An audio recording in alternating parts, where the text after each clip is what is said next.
HarperCollins presents 3 Weeks in July, 7/7, The Aftermath and the Deadly Manhunt, by Adam Wishart and James Nally. Read by Mark Elstob. Prologue. Thursday, the 7th of July, 2005, 8:36. King's Cross Station, London, N1. 18-year-old Hasib Hussain shared a final hug with his 3 dearest friends. To witnesses, they all looked euphoric. After all these months of hard work, it was finally time. As Sid always said, there are no goodbyes, only a lapse of time.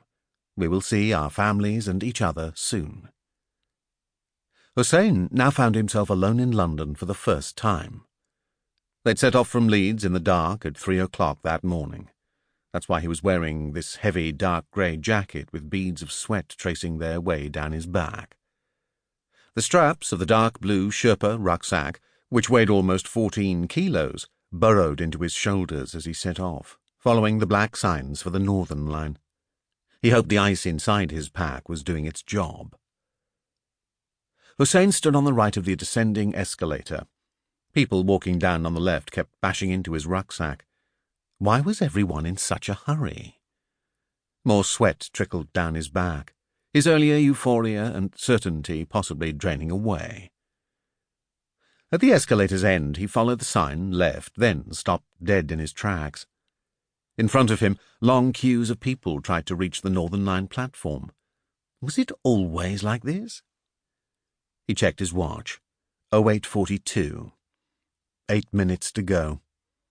His task was to take the next train, wait for 08:50, pop the battery in and press those wires together. After much shuffling, he was finally on the actual platform. Over the tannoy, lengthy delays were declared, with passengers being advised to find an alternative route. There was a communal groan, followed by a rush of people back towards the escalators. Hussain started to go with them, then stopped. What do I do now? Someone bumped into him. Another tutted and sighed as he bumbled about uncertainly.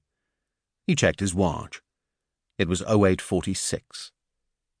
He headed for a bench, colliding with a man whose coffee cup went flying. "Fuck's sake," the man said. Hussain didn't even look back. With a rucksack on his back, he perched on the edge of the bench, his sweating face propped up by his hands. Commuters grumpily altered their paths to get round him. It wasn't too late to change his own path.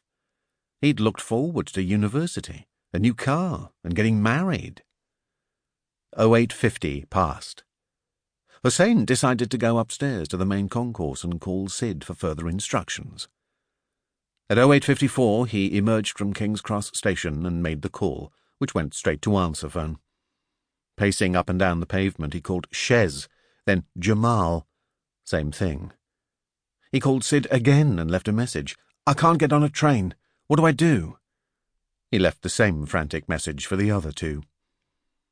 At 0900 he made a decision. Shrugging his large rucksack off his shoulders, he dropped it to the ground in the doorway of W.H. Smith within the station concourse.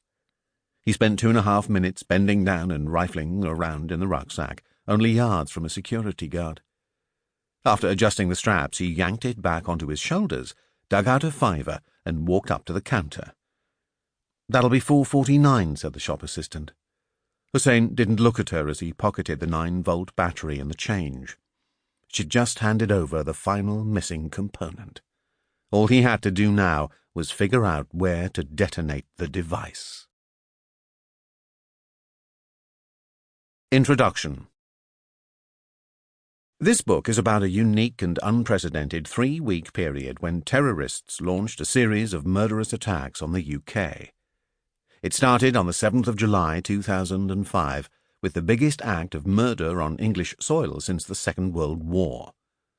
The so-called 7/7 bombings killed 52 people and injured over 700, following which the police launched the most extensive criminal investigation in British history. But the terror wasn't over. A copycat attack narrowly failed, leaving a group of would-be suicide bombers running amok on the streets of London. The security services scrambled to track down these bombers. Sample complete. Ready to continue?